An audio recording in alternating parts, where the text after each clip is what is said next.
Olá, sejam bem-vindos ao Sala 1, o podcast da agência B1. Eu sou Juliane Kessia e tenho o prazer de apresentar mais um episódio hoje com um convidado muito especial. Mas antes disso, já vou te lembrar de seguir as nossas redes sociais, de curtir esse vídeo, de se inscrever no canal para não perder nadinha do que acontece aqui. Quero agradecer a eles que fazem esse episódio acontecer. Esse podcast não seria tão especial se não fosse eles. Então, um grande abraço ao Bruno Lara Imóveis, à agência B1, a ABC da Construção, a Boticário, que está sempre aqui com a gente, Guto Sushi, Dom Hernan, a Débora Lousada, a Baitainá e a Julara, que me deixam sempre produzidas para receber com tanto carinho nosso convidado. E o nosso convidado de hoje é ele que é um defensor da causa ambiental, ambientalista e professor. Ele fundou o grupo de defesa Guará em prol da Serra de Igarapé. Hoje eu converso com Frederico Etienne. Seja muito bem-vindo. Obrigado, Ju. É uma oportunidade ótima, né? Vim aqui para poder falar a respeito da história do meio ambiente aqui no município de Igarapé, né? Agradecer aí ao Bruno Lara, toda a equipe, né? Por esse momento aí, a gente vai poder falar um pouquinho sobre essa história tão intrigante com relação à defesa ambiental no município de Igarapé, né? Um município da região metropolitana de Belo Horizonte, tão ofendido assim, né? Pela sua destruição, assim, na questão ambiental. E tão rico de belezas naturais, né? Rico de belezas naturais, né? Recursos naturais não renováveis, né? E muito explorados, né? Igarapé é uma cidade maravilhosa, né? Me acolheu muito. Aqui, eu sou de Belo Horizonte, né? Quando que você chegou para cá? Pode chamar de Fred? Pode chamar de Fred. Então, tá bom. Eu Quando cheguei para cá em 1983, 84, que eu comecei a conhecer Igarapé, visitar a cidade. E logo me tornei um sitiante aqui. Diz né? a lenda que chegou em Igarapé e não vai embora nunca mais. Diz que bebeu da água. Eu tô descobrindo isso aqui. Sim. Então, vim para cá mais ou menos nessa época, me tornei um sitiante, compramos uma chácara, minha família comprou uma chácara. E aí eu comecei a frequentar o município, né, nos finais de semana, assim como hoje é feito por muitas pessoas, né? Igarapé é uma cidade turística, Uma turismo delícia, de né? final de semana, né? E aí a gente começou a desenvolver todo um trabalho aqui com relação à defesa ambiental, né? Em Belo Horizonte eu tive a oportunidade de participar do SOS Serra do Curral. Iniciou lá ou você vinha já com esse amor pela natureza desde pequenininho? Não, esse amor pela natureza ele começa com um mestre que eu tenho, né? Até hoje, de Kung Fu, uma arte marcial chinesa que eu fui treinado nela dos 13 anos de idade até os 26 anos de idade. E nós tínhamos como lema principal, né, cuide bem da natureza. Né? Tinha, essa frase era uma frase que vinha na camiseta da academia, da escola. Já foi um valor ali. Foi um valor que foi embutido. inserido aí, Legal. né, nessa época mesmo. Bom, e aí eu tive também outras passagens. Eu fui, participei do movimento escoteiro desde novo também, né? Então tem toda uma bagagem assim voltada para essa questão dessa relação do homem com a natureza, né? Lá em Belo Horizonte, como eu vim da área do fitness, das academias, né? A gente levava os alunos para fazer caminhadas ali na Serra do Curral, né? Quando iniciou ali o Parque das Mangabeiras, né? Que foi uma compensação ambiental da NBR, que é uma mineradora daquela época ali. A gente já fazia essa caminhada lá na Serra do Curral e já percebia aquela destruição toda, né? Existiam grandes esforços e dentre eles esse esforço do SOS Serra do Curral. Quando eu vim aqui, que eu apaixonei pela Pedra Grande, que eu vi aquela pedra enorme, falei assim, cara, aquele lugar é muito... É lindo demais. Então eu vou lá conhecer, né? E nessa, quando eu chego lá em cima, que eu consigo subir lá em cima, eu olho para trás e vejo aquela destruição já começando, né? Coração já doeu ali, né? Na época a mineradora chamava Suíta, a mineradora do lado, lá onde hoje é a Uzi Minas Leste. E ali eu já desci dali preocupado, falei assim, se algo não for feito, vai acontecer igual a Belo Horizonte. E ali se deu o início dessa preocupação. Naquela época, no município de Igarapé, tinha umas gincanas, né? E nessa gincana eu lembro que eu tinha feito amizade com muitas pessoas aqui em Igarapé, foram meus primeiros amigos aqui em Igarapé e tudo mais. E aí eu comecei a levar esse assunto para as nossas conversas. Falei, olha, em Belo Horizonte tem um movimento assim, assado, que defende a serra das mineradoras, porque tem uma certa importância relacionada aos recursos hídricos e tal, mas naquela época não se falava em meio ambiente como é hoje. A preocupação era mínima, outra. O meio ambiente naquela época era plantar árvore, não que hoje não seja, né? Mas plantar árvore é muito pouco hoje em dia. A gente precisa de fazer muito mais, né? E aí foi nesse momento que a gente começou a movimentar um grupo ecológico aqui que chamava GER, Grupo Ecológico Renascer. A gente fez um evento grande, chamava Ecoenduro aqui, né? Que é um enduro a pé, muita gente do município participou e tal. E aí, em 2007, em uma das nossas caminhadas na serra, né? Encurtando assim a história, porque é muito longa. E era um grupo de mais ou menos quantos amigos? Eram os alunos da academia que eu tinha, né? Eu já tinha aqui uma academia, já tinha iniciado aqui um movimento, eu dava aula de arte marcial nessa época, e ginástica coletiva. E aí a gente, numa caminhada na serra, a gente foi surpreendido por um lobo-guará. Que lindo. Aí isso foi, assim, uma coisa sensacional. Não foi a gente estava subindo para Pedra Grande, a gente avistou o lobo-guará com um filhotinho, assim, subindo numa trilha. Era uma loba, né? E aquilo, eu falei, nossa, cara, a primeira vez que eu vejo isso aqui e tal. Experiência o lobo única. e pá, e tal. E alguns com medo, não, pode ficar tranquilo, ele tá com um filhote, mas ele tá lá do outro lado e tal. Aquilo eu já desci naquela volta, né? 2007, então, a gente já estava bem, movimentando bem, e chegou a hora, então, da gente normatizar, né, o grupo, né? Trazer ele para um formato mais juridicamente correto, né? Então, a gente estava registrando o grupo. Quando foi a ideia, apareceu esse lobo, a gente, não, vamos colocar o nome do grupo de defesa ambiental como Guará, por causa do lobo do Guará. Então surgiu daí. Então, a gente criou o Grupo de Defesa Ambiental Guará, que é uma OCIP, Organização Civil de Interesse Público, né? Que trabalha com defesa do meio ambiente e educação ambiental. Foi em 2007. 2007. Ali nasce essa coisa, e aí gera uma polêmica. Nessa época eu também participava do Greenpeace, né? Eu tinha uma visão ambientalista bem radical, vamos dizer assim, né? Então, foi palco de muita discussão em Igarapé, muitas denúncias, muita discussão, muita gente fazendo errado, e a gente querendo alertar as pessoas, olha, se a gente continuar esse ritmo, vai acontecer o que hoje acontece, né? Hoje a gente já tem no município de Igarapé problemas relacionados à água, né? A gente teve uma mudança do clima bem gigantesco no mundo inteiro e principalmente aqui, né? As pessoas já notam essa diferença, né? Então, assim, desde essa época a gente já se preocupa com isso e vem, né, trazendo essa ideia ao longo do tempo. Lógico tinha que ser uma pauta mais forte até nas escolas, né? Uma das propostas que a gente teve, né, assim, projetos, né, foi projeto de palestra em escola. Eu dei muita palestra em escola, os ativistas do Grupo de Defesa Ambiental Guará, em 2010, 2011, 2012, tiveram muitas palestras nas escolas também, né? E depois aí começa a ter toda uma movimentação até mesmo das redes sociais, né? Facilitou um pouco mais essa comunicação, né? O Grupo de Defesa Ambiental Guará, ele é um movimento voluntário, né? Então, nós prestamos esse serviço a nível de buscar informar, ajudar na fiscalização junto com o Ministério Público, junto com a Secretaria Municipal de Meio Ambiente, né, do município, a Polícia Ambiental e tal. A gente participa com esses agentes públicos, né, na defesa e educação ambiental.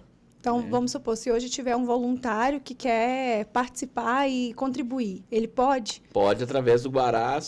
Nós, inclusive, agora estamos prestes a iniciar uma série de palestras nas escolas, né, através de uma emenda impositiva vinda dos vereadores do município de Igarapé.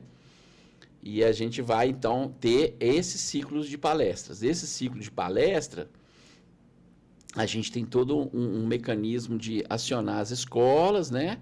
e promover essas palestras, esses ciclos de palestras em todas as fases da educação. Que a gente né? já vê pela sua formação, né? Orientando. Como que foi importante desde o início ali, já sim, estava ali batendo forte. É Legal latente, demais, né? É uma coisa. Quando você. Eu falo assim, sabe, Ju? Se uma pessoa tá com o filho dele ali no carro e ele joga pela janela o lixo. Ele vai reproduzir. E você fala. Não joga o lixo pela janela é uma coisa. Agora, se uma criança falar, ô papai, não joga o lixo pela janela, já é bem diferente. Nossa. Né? Então, assim, quando a gente educa as crianças, elas são bem espontâneas na correção, né? As crianças são bem ativas nisso. E eu vim dessa parte, né, da educação mesmo, né? Eu fui professor, né, muitos anos aqui em Igarapé, tive uma academia de ginástica, né, por muitos anos. Mais ou menos 24 anos, né, que a gente teve em atividade aqui no município de Igarapé, que começou com as artes marciais, né, e foi culminar numa academia de fitness, com musculação, ginástica, etc. E aí, nessa trajetória, né, a gente teve muito desses contatos, assim, dessas caminhadas, essas atividades de palestras, sempre preocupado com isso, que nasceu realmente lá de trás, nos meus primeiros contatos, meus primeiros professores, meu mestre de yoga, meu mestre de Kung Fu, né? Eu falo assim que isso aí eu dou esse mérito de eu hoje ser um ambientalista, né? Hoje eu sou uma pessoa mais voltada para esse lado, por essa influência que eu tive deles, né? Dessa pequena frasezinha, cuide bem da natureza. E é engraçado que, assim, não foi só da natureza, né? Como que veio num todo cuidar? Porque, como terapeuta, começou a cuidar das pessoas, cuidar do meio ambiente. Isso. E aí, me conta um pouquinho mais como foi essa virada de um lutador para um praticante, professor de yoga. Como que foi tudo isso? Então, a yoga, ou yoga, né, como quiser, eu gosto da palavra yoga, feminina. Então, a yoga surge na minha vida aos 13 anos. Então, eu estava dentro de uma academia de arte marcial, de Kung Fu. Então, começou cedo também. Eu achei que tinha sido depois. Não. Depois foi o resgate. Mais ou menos assim, eu lutava Kung Fu e para melhorar a minha flexibilidade, o meu professor de Kung Fu falou assim, faça yoga, que na yoga você tem muitos exercícios, né, de flexibilidade. E aí eu fui fazer, né? E era na mesma academia, eu só chegava um pouco mais cedo fazer uma aula de yoga. E aí que veio esse momento de conhecer a yoga, né? O meu mestre de yoga é muito rico no conhecimento, né?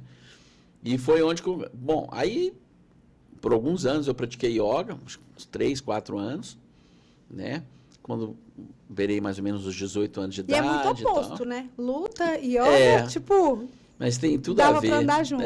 Porque a yoga, a ideia principal dela é o despertar da consciência, né? O despertar da consciência, a luta também te traz isso, sabe? E aí, quando eu vou prosseguindo na minha vida, eu fui acometido por uma insuficiência renal crônica, quando eu tinha 36 anos de idade. Nossa. Então, veja só, eu estava no mundo do fitness, malhava pra caramba, fazia várias aulas e tal, lutando e parará. Já tinha passado o meu período de yoga, foi uns 4 anos de aula de yoga, né, e tal. E, de repente, acontece isso, né? Surge primeiro uma apendicite supurada. Nessa apendicite supurada, eu tenho que usar, para salvar minha vida, tiveram que usar muito antibiótico. O antibiótico lesou meu rim, que já existia uma predisposição da minha família, né? Já tinha algumas Já tinha meu pai, já tinha esse problema, né? Então, a gente herdou. E aí, o que ocorreu? Esses antibióticos nefrotóxicos, eles lesaram parte do rim. Mas a minha vida continuou, eu saí do CTI, foi muito bom, né? Isso lá com 22 anos de idade. E aí eu fui vivendo, mas nesse tempo o meu rim foi caindo a produção e eu não notava, nem imaginava isso. Quando um certo momento já tinha uma vida muito saudável, muito saudável, muita atividade, aos 36 anos de idade, comecei a sentir um mal-estar, achei que eu estava estressado, cansado, fui tirar umas férias. E aí é legal, porque as pessoas que vão assistir esse podcast saber disso. Eu fui para a praia, e na praia eu tive a oportunidade de tomar um suco de carambola. E E o suco de carambola, para quem tem problema renal, é tóxico. Olha, Né? não sabia. Então eu tomei um suco de carambola com limão. Me ofereceram na praia. Peguei o cardápio lá, carambola com limão. Me dá Deve um ser desse. refrescante, delícia, né? Tomei carambola com limão. 2 horas depois eu já estava tendo sangramento gengival, passando mal. Nossa.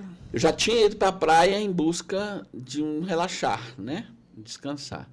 Aí comecei a passar mal, falei assim, tenho que voltar para Igarapé. Interrompi as férias, tinha uns 10 dias de férias, interrompi as férias, voltei para Igarapé e fui pesquisar, né? Nos médicos e tal. Aí erraram primeiramente meu diagnóstico, achavam que era um problema de coração. Eu falei, mas como coração? Eu, atleta desse jeito, fazendo ginástica desse jeito e tal.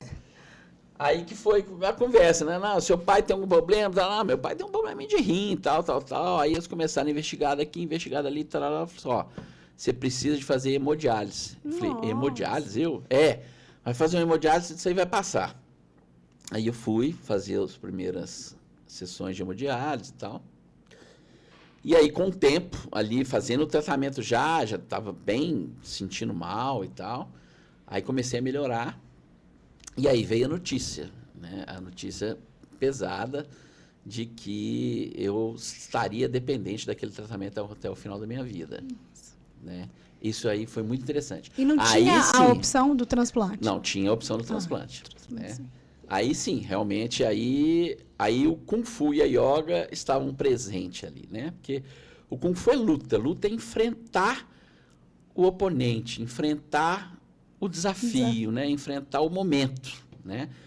Porque a gente tem 2 opções. Você enfrenta ou você foge do problema, né?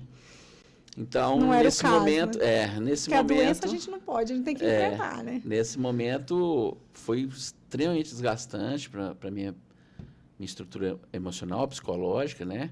Eu ter aquela notícia, Muito não novo, esperava, né? 36 anos de idade, novo. a partir de hoje você é dependente de uma máquina até o final de sua vida, a chance que você tem aí agora de um transplante, mas o transplante também é um tratamento muito complexo, inclusive eu fui fazer transplante depois, né? Bom, e aí então, os meus primeiros 2 anos foram muito complexos, porque na minha mente eu lutei muito para entender tudo, né? Nesse momento você fica pensando por quê, né?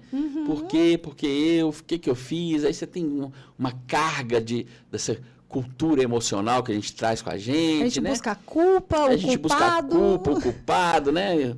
E quem me tirou disso tudo realmente foi os meus conhecimentos na área da yoga, da meditação, do Kung Fu, né? Que foi que me aproximou de mim mesmo nessa hora, né? Aí eu fui enfrentar, aí depois de 2 anos fazendo hemodiálise, hoje está fazendo 19 anos de tratamento. Nossa, olha. Né? Então tem 19 anos que toda segunda, quarta e sexta eu saio de Igarapé às 2 da tarde, volto 11h30 da noite. 19 anos nessa rotina. Vocês sabem que se a gente não fizer, a gente pode morrer, né? Então, a hemodiálise é um processo complexo demais, né? Onde você vai lá para poder limpar o seu sangue, você fica ligado numa máquina durante 4 horas, né? O seu sangue vai sair, vai passar para uma máquina, vai filtrar e vai retornar numa máquina. E ali você tem um mal-estar, você tem... É um momento e tanto. Tem que lidar com uma série de questões, né? É um momento e tanto. Você consegue pensar em tudo, é complexo.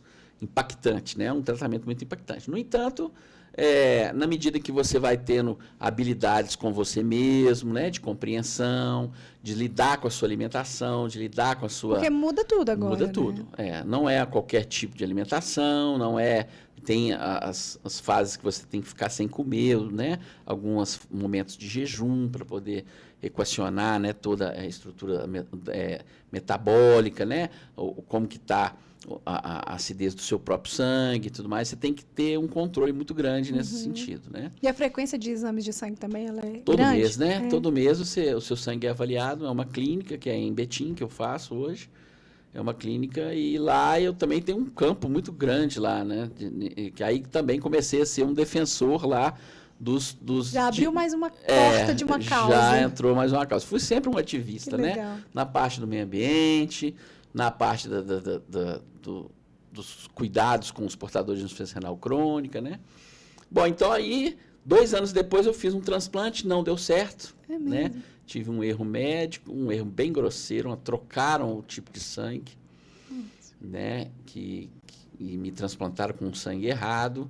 E aí foi um grande episódio também, né? Porque aí eu tive uma rejeição, fui para o CTI, fiquei 65 dias no hospital. Foi uma passagem extrema mesmo, mais uma prova aí de que a yoga e a meditação me ajudaram, né? A passar por isso e tal. A yoga nunca vai te prometer uma cura de nada, né? Ela vai te prometer conhecimento, né? E através do conhecimento você consegue, de alguma forma, lidar melhor com as suas angústias, né? Com as suas aflições, né? Então, esse processo foi muito complexo, porque foi uma frustração muito grande, né? Porque você vai fazer um transplante, sinal que você vai sair da máquina, né? Você vai ficar livre daquela obrigação, né? Você vai poder viajar e tal, né? E aí, de repente, acontece de essa frustração, né, ser jogada no lixo, né? Então, a primeira frustração foi de adoecer repentinamente aos 36 anos. Aos 38, frustração de um transplante que não deu certo, né? E aí recomeçar, né? Aí renascer de novo, né? Nesse processo todo, entender tudo isso e relevar, né? E aí sobressaía toda essa questão.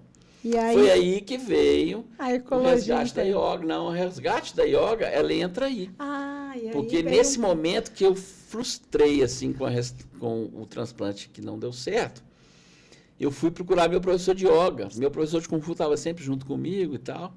Meu professor de acupuntura também. E aí eu tive, nas redes sociais, no Facebook, a chance de reencontrar o meu professor de yoga. A facilidade que as redes sociais trazem, os reencontros. Foi muito bom isso, né? E aí foi que eu consegui encontrar com o meu professor de yoga, o Afonso. E aí a gente reencontrou, ele veio até aqui, a gente conversou muito. E nessa época eu tinha academia de ginástica, eu já estava desfazendo da academia de ginástica, porque eu precisava de aliviar a minha bagagem. E aí eu criei Santipur, né? Que Santipur é o nome que eu dou para o meu movimento hoje, que é um nome em sânscrito que significa a morada da paz, Santipur. Que é esse afeto com a yoga, com a meditação, com as massagens, com a acupuntura. Então, hoje é a minha função hoje, né? Meu trabalho hoje, mais focado nessa área. Então, eu saio do fitness, né? Já para começar com essa parte das terapias naturais complementares, né? Que no caso, a yoga, a meditação, a acupuntura, as massagens. E aí crio o Santipur e começo aí a desenvolver essas técnicas e tal. E aí eu desenvolvo um projeto na prefeitura, que hoje deve ter mais de 15 anos esse projeto. É um projeto que eu falo que é uma troca, o afeto que Igarapé teve comigo. Eu fui muito bem recebido em Igarapé. Eu tive uma academia de ginástica durante 24 anos, fui muito bem recebido aqui.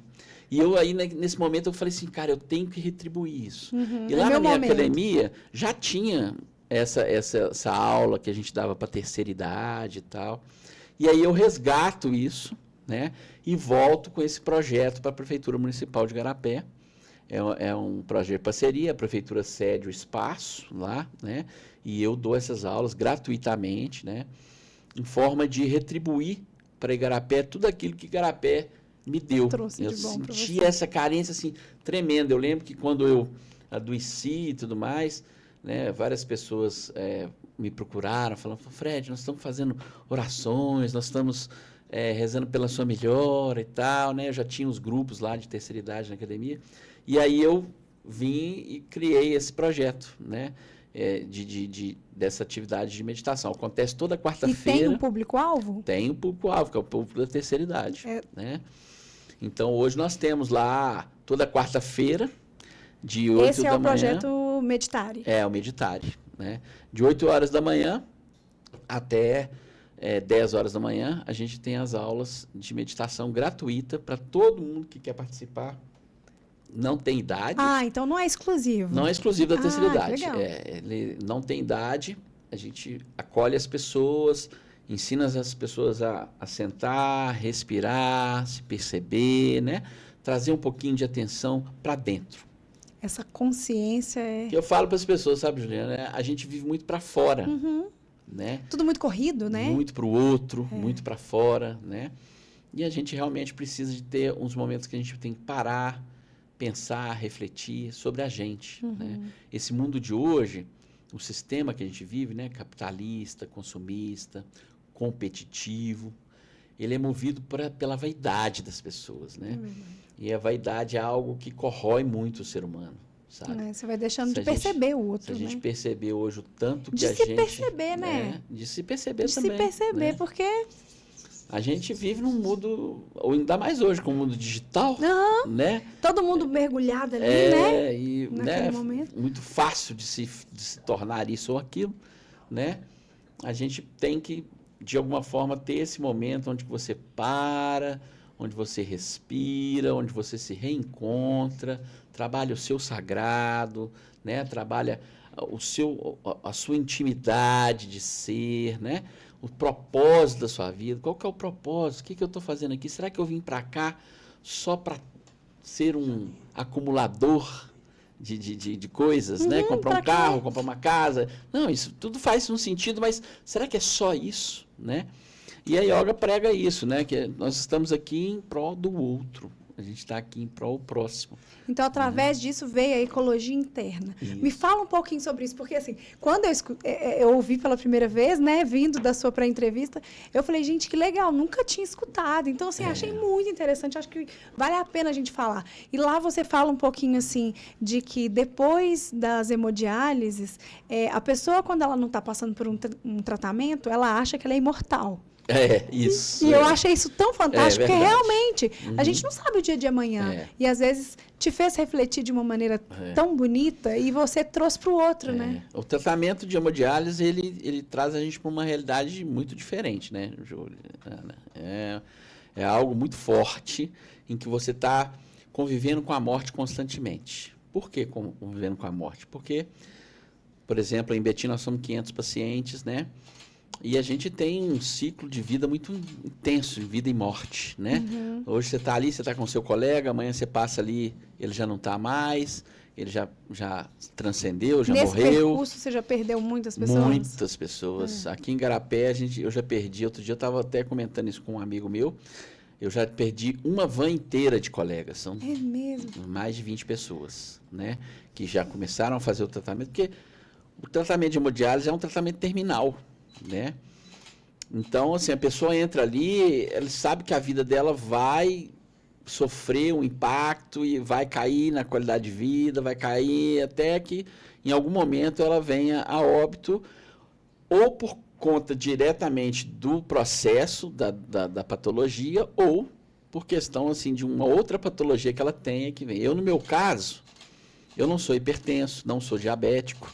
Então, para mim, a hemodiálise fica mais fácil de eu lidar com ela. Mas muitas pessoas estão fazendo hemodiálise, elas fazem hemodiálise por conta da hipertensão arterial e a diabetes, que são as duas principais patologias que acometem, né, os pacientes de insuficiência renal crônica. Então, assim, o que você perguntou, né, a respeito da ecologia interna, nesse processo todo, né, nessa maturação, né? A gente vai aprendendo, né, ali no convívio do dia a dia, vendo o sofrimento das pessoas, compartilhando das dificuldades das pessoas, né? Eu trato pelo SUS, né? Ali você está ligado diretamente na realidade que ocorre. Aí começa a perceber toda essa coisa, né? E aí começo, nas minhas pesquisas, nos meus processos de estudo, a perceber como que é importante essa ecologia interna, essa capacidade que você tem porque a ecologia é algo que se reorganiza o tempo inteiro, né? Então, essa possibilidade de você se reorganizar, porque quando você vai lá fazer, por exemplo, uma sessão de hemodiálise, tudo muda, né? Porque, veja só, eu vou te dar um exemplo. Eu perco 4,8 kg em uma sessão de 4 horas de hemodiálise. Né? Toda vez? E você faz 3 na segunda-feira eu perco 4.800, na terça-feira eu perco 3.500, na sexta-feira eu perco 3.800 e na sexta-feira eu perco 3.500. E essa é a minha média, né? Então, eu, por exemplo, já não urino mais, né? Então, não tem como. Eu bebo água e a água vai fazendo parte do meu corpo, do meu sangue, e eu vou inchando. Um dos procedimentos lá, além de limpar o sangue, é tirar o excesso de água do sangue, do plasma, né? Então, na sessão de hemodiálise, eu chego a perder 4,8 kg. E é um processo doloroso? Em 4 horas. Imagina, você faz um esforço para perder 1 quilinho aí, 2 quilinhos em um mês. Você imagina, para o coração da gente, para o corpo da gente, é como uma maratona, né? É um esforço muito grande, né? E aí isso desorganiza o nosso corpo, né? Mexe com o metabolismo, mexe com a frequência cardíaca, com o ritmo do coração, uma série de impactos. E aí vem esse processo, né, que a yoga traz, né, que é muito interessante, que é de você se reorganizar, a capacidade de se reorganizar, né? Aqui, antes de você chegar, eu estava conversando aqui com o Eduardo, a gente estava comentando como que a gente se sobrecarrega com tudo que nos afeta, né? Então, eu estava dando o exemplo do gato e do cachorro, né? O ser humano é o cachorro. O gatinho está aqui nessa sala, o cachorro está correndo atrás do gato, querendo comer o gato, matar o gato. De repente, o gato foge pela janela. Daqui meia hora, o gato está em cima do telhado espreguiçando, relaxado, e o cachorro está aqui, latindo, nervoso, querendo pegar o gato. Então, o ser humano é muito isso, né? O ser humano fica o tempo inteiro, né, ligado nos problemas, querendo resolver, né? Hoje, na minha aula de yoga de manhã, lá na Ciclos, uma galeria de arte aqui do município, eu dou aula lá terça e quinta, às 7 horas da manhã, eu estava falando com os alunos. Falou, quando que é que você está extremamente concentrado? Quando você está diante de um problema. Verdade. O problema, ele te incomoda, nada te tira do foco. Até você resolver aquele problema, você dorme com ele, você toma banho com ele, você está o tempo inteiro com um problema na sua cabeça que você tem que resolver, tem que resolver. Por que não aprender a usar essa energia, desse estado de concentração e tal, para o seu benefício, né? Para a sua capacidade de se manter equilibrado, né? Então, essa clareza, né? Esse despertar da consciência, a yoga traz para a gente. A partir do momento que você... A yoga tem várias fases, você já está me convencendo. Eu vou sair daqui procurando. Então, a yoga ela tem várias etapas, né? A gente tem os asanas, que é o que é mais convencional aqui no Ocidente, né? Que são as posturas, né? A gente tem os pranayamas, que são os exercícios respiratórios, né? Condicionamento, consciência respiratória, né? Você tem as outras partes que são do modo de vida, o estilo de vida da pessoa, né? Que vai refletir em várias coisas. O que você deseja, como você deseja, né? O critério da qualidade dos seus pensamentos, né? E no mundo de hoje isso é super importante. Nós nunca tivemos uma população tão doente mentalmente como hoje. Verdade. Né? Brasil hoje é o recorde mundial de uso de psicotrópicos. Olha só, nós conseguimos ultrapassar os Estados Unidos, lá, né, a América do Norte, no uso de psicotrópicos. Então, nós estamos assim, o mundo hoje está enclausulado nessa coisa né, do medicamento. Eu estou com excesso de fome, eu tomo um remédio. Estou com sono. Vai atrapalhando o outro. E aí você toma remédio para tudo. Está triste, toma remédio. Está alegre, o intestino prendeu, toma remédio. O intestino está solto, toma remédio.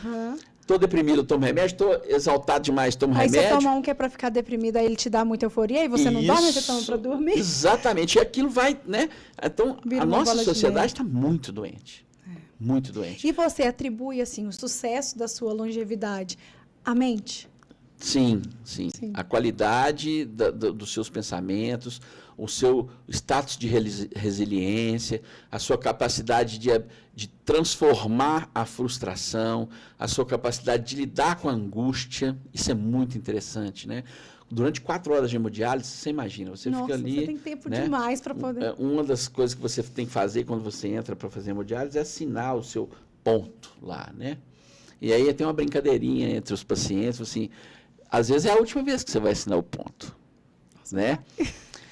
A gente chama lá no hospital, na clínica, a gente chama de alta celestial, né? Enfim, se você não tiver uma habilidade boa para lidar com tudo isso, né? Porque ali eu não vou sair dali. Desgaste emocional e físico. Hoje eu estou novamente, né, beirando aí a oportunidade de começar a tentar fazer um novo transplante. Depende ainda de alguns aspectos, mas enfim. Mesmo um transplante para uma pessoa é um tratamento, porque a pessoa transplantada ela tem que seguir uma série de regras, ela tem muitas limitações, os medicamentos que se usa para poder não ter rejeição são medicamentos extremamente agressivos para o corpo também, né? Então, assim, vários aspectos, né? Então, na hemodiálise, você fica ali, né? Durante 4 horas ali naquela reflexão do mundo, né? Então, ali, naquela cadeira de hemodiálise, eu estudo, eu leio, eu procuro, assisto podcasts, né? Hoje em dia a gente tem essa facilidade. Então, assim, eu utilizo daquele tempo para aperfeiçoar meus conhecimentos, para estudar, para aprofundar. Principalmente na área de yoga, meditação, né? Que é o tema que hoje me traz as massagens terapêuticas, né? Essas terapias naturais complementares, que é o que eu trabalho hoje, né? Essa parte toda. A ecologia interna faz parte disso. As pessoas imaginam numa massagem só quando sentem dor nos ombros ou nas costas, né? Vai muito além. Mas a massagem, as terapias naturais complementares, elas são preventivas, entendeu? Elas não são, elas podem ser usadas numa fase aguda, que você está tensa ali, com uma dor tensional e tudo mais, mas elas são preventivas, né? Então, as técnicas, eu sou uma prova viva, né, vamos dizer assim, do que eu ensino, né? Que é esse trabalho da consciência, esse trabalho do despertar da consciência, de você parar, respirar, se sentir, né? E conduzir a sua mente para um estado de calma, de tranquilidade. É só isso. Não é muito complicado. As pessoas... É a simplicidade, é o pensamento complicam, né? Essa consciência faz você ficar mais reflexivo e menos reativo, né? No mundo que a gente vive, a gente é extremamente reativo. O tempo todo você está ameaçado, né? O mundo competitivo, capitalista, consumista, ele te ameaça o tempo todo. Tá ali o tempo inteiro disputando um espaço, uma fala, e você tá uma ali, razão. Uma razão, né? E a yoga, ela te traz para um momento que você voltado mais para você, para sua capacidade de interpretação de si mesmo, da possibilidade que você tem aí de ser mais reflexivo, melhorar a qualidade dos seus pensamentos, aprender a desejar. Sofrimento está no desejo, né? Sofreu, desejou, sofreu. Então, se você aprender o tamanho do seu sofrimento, do seu desejo, você vai entender o tamanho do seu sofrimento. E aí você vai entender o que você quer desejar, né? Por trás do desejo, existe uma batalha, uma luta para ocorrer, para acontecer, para você alcançar aquilo que você está desejando. E muitas vezes essa luta para alcançar o que você está desejando, ela é dolorosa. Então, saber criar expectativas adequadas, né? Condizentes com a sua energia, condizentes com as suas capacidades, isso é ótimo, né? É uma consciência. E qual a dica, assim, que... A gente vai fazer um ping-pong agora, mas qual a dica que você dá para alguém que acabou de descobrir ou uma enfermidade ou algo que está deixando ele meio desanimado? A primeira coisa que você tem que ter nesse momento é fé. Fé é a ausência de dúvidas, né? Então, independente da sua crença, independente da sua religião, a sua espada é a fé.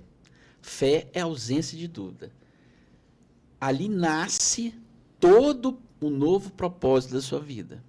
Porque a partir de uma notícia dessa, né, a partir de hoje você tem a fé como o seu mecanismo principal de compreensão de tudo, né? Esse é o primeiro passo disso tudo. E depois eu acho que são vários os caminhos, né? as terapias naturais complementares, os tratamentos convencionais, que não podem ser substituídos pelas terapias naturais complementares, né? O seu ciclo de amizade, a família, o núcleo de acolhimento, o amor, entendeu? A fé... Faz toda a diferença. Faz toda a diferença. Família faz uma diferença muito grande. Às vezes, não só a família, mas os amigos, né? Que são muito importantes. É o combustível na hora que está começando a fraquejar. Exatamente. Né? Eu falo com meus alunos que a fé é como se fosse um tição lá no fogão a lenha.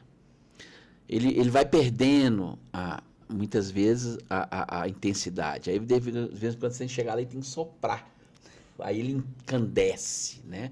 A fé, a fé é algo que precisa ser trabalhada, precisa ser exercitada. E é nesses momentos que você vai ter realmente o conhecimento da fé. Eu achava que eu tinha fé. Né? E quando eu me tudo. coloquei diante desse problema, aí que eu vi que a fé é um mecanismo de transcender essa angústia, transcender esse sofrimento. É entender que tem muito mais além disso. Nós só estamos passando por aqui. Né? Esse corpo que nós temos é um corpo transitório. Seu corpo foi um corpo de criança, depois um corpo de adolescente, um corpo de velho, e pela lei da natureza ele vai morrer. Você não vai ficar. Nada que você tem é seu. Tudo é emprestado para essa trajetória que chama vida. Né? E aí depende de você, né? Depende como de você você vai conduzir tudo Exatamente. isso. Exatamente. Ai, gente, meu coração já tá ficando apertado, porque esse papo tá tão bom, mas a gente tem que ir para esse ping-pong, porque a gente vai descobrir um pouquinho agora. Eu vou falar uma palavra ou uma frase e você vai responder. Continuar. Tá. Yoga é uma arte. E como uma arte, ela se manifesta de várias formas. Meu maior desafio na vida foi... não perder a cabeça. Em todos esses anos, eu tenho a minha admiração. O maior absurdo que já presenciei na minha vida foi... a destruição mineral na Serra de Igarapé. Essa doeu, né? É um absurdo. Se eu pudesse dar um conselho para o Fred antes da fama, seria... Não se empolgue tanto, não se empolgue tanto. Vai devagar. Vai devagar. A Pedra Grande é? É a mãe dessa área, dessa região toda. A mãe grande. Minha ecologia interna está equilibrada quando?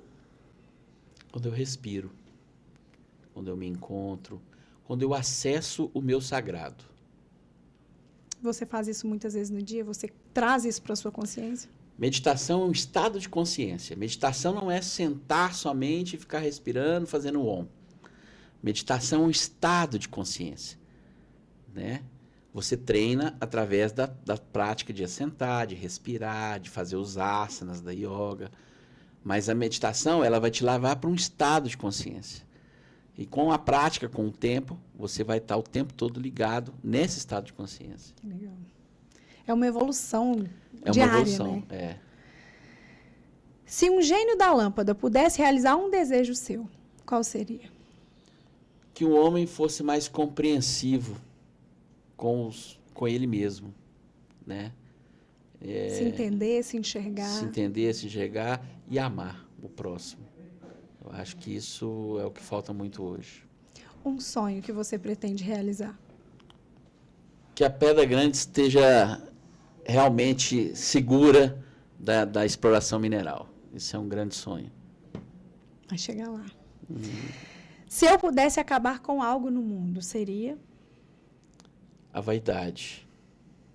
A vaidade excessiva, né, é o câncer da humanidade. Todas as brigas que a gente tem é pelo poder. Eu ser melhor do que o outro, eu estar melhor do que o outro, o tempo inteiro, né? A vaidade é um câncer que a gente tem muito grande. A gente tem que saber educar a nossa vaidade, colocar ela no lugar dela. A vaidade não é desnecessária. Ela é importante, mas na dose certa. Na medida, né? O melhor da vida é? O melhor da vida, nossa, o melhor da vida é respirar. O melhor da vida é respirar. É o simples, que é tão incrível, o primeiro né? contato que você tem quando você vem nesse mundo é com a respiração. Por isso que para nós, na yoga e na meditação, a respiração é a chave de conexão com o seu interno. Porque quando você estava no útero da sua mãe, você não respirava como hoje. Aí quando você sai para o mundo, a primeira coisa que você faz nesse mundo é respirar. Então arde tudo, né? A vida é uma ardência, né? É um fogo, né?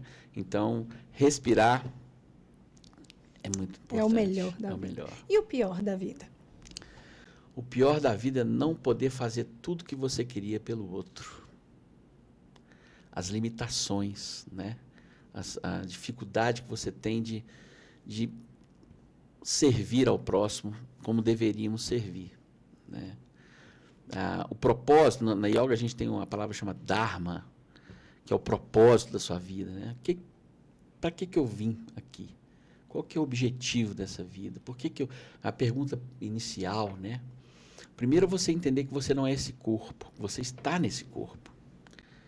E isso é uma passagem, essa vida aqui é transitória. E depois por que eu estou fazendo aqui? Por que eu vim nessa existência? Né? Qual que é o objetivo disso tudo?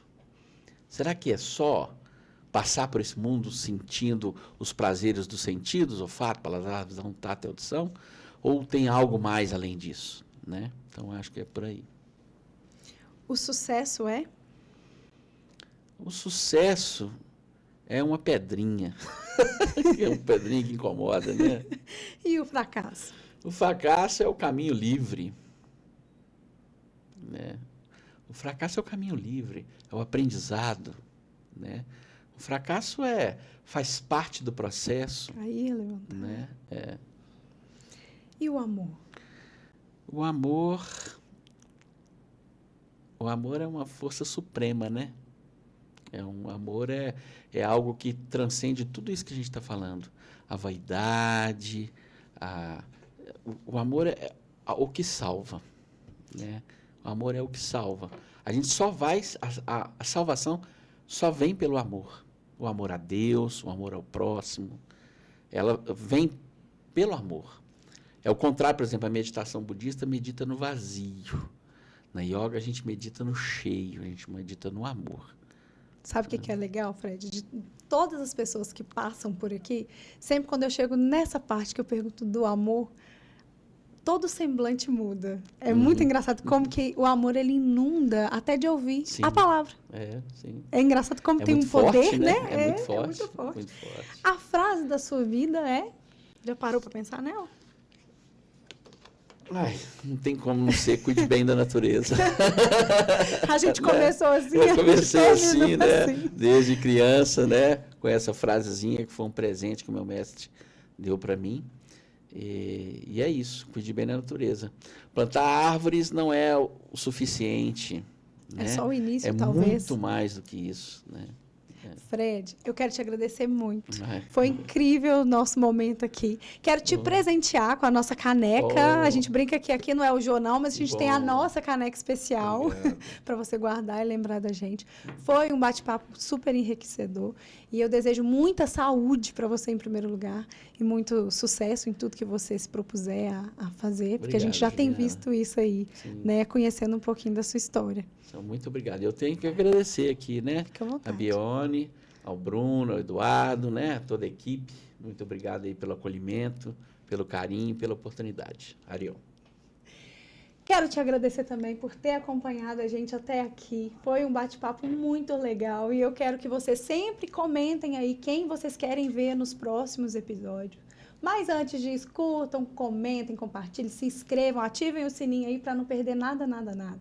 Quero agradecer mais uma vez aos nossos parceiros, Bruno Lara Imóveis, Agência Biuana, ABC da Construção, a Boticário, Guto Sushi, Dom Hernan, Débora Lousada, Baitainá, Julara e deixar um grande beijo para todos vocês e até o próximo episódio.